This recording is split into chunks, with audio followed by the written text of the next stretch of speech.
Hi friends, welcome to my channel. I am Lagnajita. আজ আমি আরেকটি নতুন টপিক নিয়ে চলে এসেছি, যেটি ইংলিশ শেখার জন্য একটি খুবই গুরুত্বপূর্ণ টপিক, যেটি হলো ভয়েস অর্থাৎ বাচ্য। তো আমরা আজ থেকে শেখা শুরু করব কিভাবে আমরা ভয়েস চেঞ্জ করব বা ভয়েস চেঞ্জ জিনিসটি কি আসলে।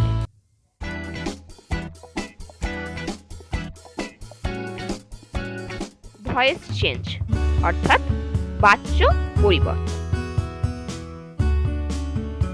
Different types of using verbs in a sentence to express the same meaning.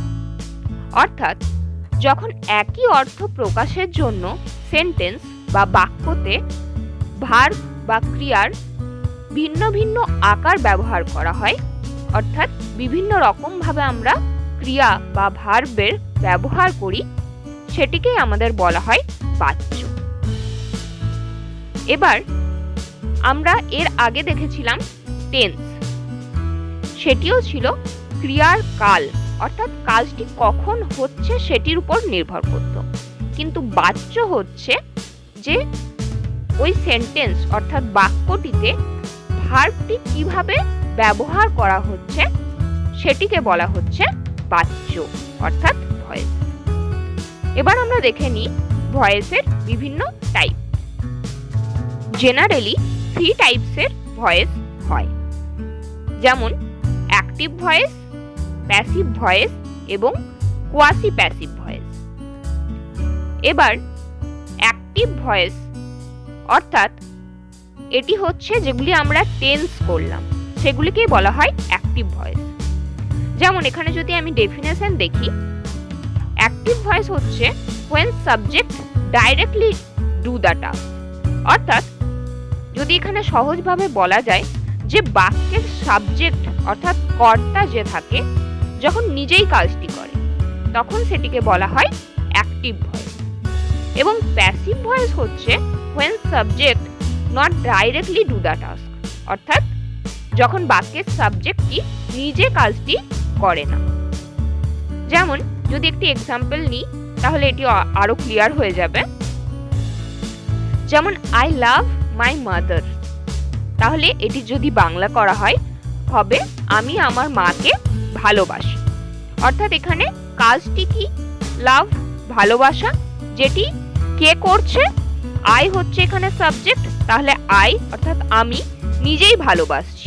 তাই এখানে আই লাভ মাই মাদার এই সেন্টেন্সটি হয়ে যাবে অ্যাক্টিভ ভয়েস, অর্থাৎ যেটি আমরা টেন্স করেছিলাম আই লাভ মাই মাদার, এটি এখানে হয়ে যাবে আমাদের প্রেজেন্ট টেন্সে, অর্থাৎ সিম্পল প্রেজেন্ট টেন্স।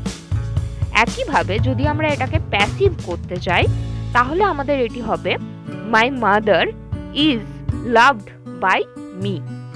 এটি যদি বাংলা করা হয় তাহলে হচ্ছে আমার মাকে আমার দ্বারা ভালোবাসা হয়। অর্থাৎ এখানে কাজটি আমি করছি, কিন্তু এখানে দেখুন যেটা করা হচ্ছে লাভ অর্থাৎ ভালোবাসা, এখানে কাজটি ডাইরেক্ট করা হচ্ছে না, মানে এখানে বলা হচ্ছে ভালোবাসা হয় আমার দ্বারা।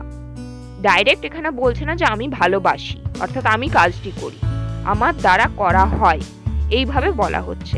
তাই এখানে এটি হয়ে যাবে প্যাসিভ ভয়েসে। এখানে জেনারেলি যেটা হচ্ছে আই লাভ মাই মাদার, এখানে অবভিয়াসলি ভার্ব হচ্ছে আমার লাভ, আই হচ্ছে সাবজেক্ট আর অবজেক্ট হচ্ছে মাই মাদার, যেটি হচ্ছে আমাদের অ্যাক্টিভ ভয়েস। প্যাসিভ ভয়েস আমাদের কি হয়ে যায়? সাবজেক্ট হয়ে যায় আমাদের অবজেক্ট, আর যেটি অবজেক্ট থাকে অ্যাক্টিভ ভয়েসে সেটি প্যাসিভ ভয়েসে হয়ে যায় সাবজেক্ট। তাই এখানে আই হয়ে গেছে মি, আর মাই মাদার সাবজেক্ট হয়ে গেছে প্যাসিভ ভয়েসে।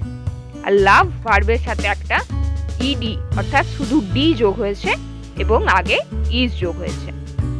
তাহলে মেন কথা যেটি সেটি হচ্ছে এখানে সাবজেক্ট হয়ে যায় অবজেক্ট অ্যাক্টিভ থেকে প্যাসিভ করার সময়, এবং অবজেক্ট হয়ে যায় সাবজেক্ট, যেটি হচ্ছে এটির মেন রুল। যেমন এখানে যদি সাবজেক্ট ফর্ম আই থাকে যেমন আমরা দেখলাম আই লাভ মাই মাদার, যেটি প্যাসিভ ভয়েসে হয়ে যাচ্ছে my mother is loved by me.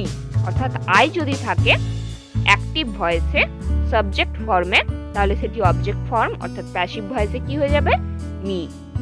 যদি উই থাকে তাহলে সেটি হয়ে যাবে আস। যদি এরকম ভাবে বলা হয় আমরা খেলি, সেটি হয়ে যাবে কি, আমাদের দ্বারা খেলা হয়, তাহলে আমাদের হয়ে যাবে এখানে আস। ইউটা এখানে ইউই থাকে। হি হয়ে যাবে এখানে হিম, সি হয়ে যাবে হার, এবং দে হবে দেম। তাহলে এইগুলি হচ্ছে সাবজেক্ট অবজেক্ট ফর্ম, যেগুলো একটু আমাদের মনে রাখতে হবে।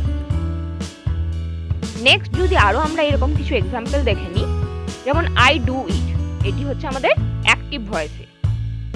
এটি যদি প্যাসিভ ফর্ম করি তাহলে হয়ে যাবে it is done by me, অর্থাৎ আমি করি, আমি এটি করি, তাহলে আই ডু ইট। আমার দ্বারা এটি করা হয়, তাহলে হয়ে যাবে it is done by me. একইভাবে উই ডিড ইট, অর্থাৎ আমরা এটা করেছিলাম, তাহলে ইট ওয়াজ ডান বাই আস, আমাদের দ্বারা এটা করা হয়েছিল। ইউ কট এ ক্যাট, তুমি একটা বিড়াল ধরেছিলে। A cat was caught by you, একটি বিড়াল তোমার দ্বারা ধরা হয়েছিল। হি এট ইট, সে এটি খেয়েছিল। ইট ওয়াজ ইটেন বাই হিম, এটি তার দ্বারা খাওয়া হয়েছিল। সি ব্রেকস এ ডল, সে একটি পুতুল ভাঙে। A doll is broken by her, তার দ্বারা একটি পুতুল ভাঙা হয়। তাহলে এগুলি হচ্ছে কিছু এক্সাম্পল, কিন্তু দেখুন এগুলিতে সবগুলিতে আলাদা আলাদা রুল ইউজ করা হয়েছে। নেক্সট ভিডিও থেকে আমরা শিখব কিভাবে খুব সহজেই কিছু রুল ইউজ করে আমরা অ্যাক্টিভ ভয়েস থেকে প্যাসিভ ভয়েসে চেঞ্জ করতে পারবো। Thank you.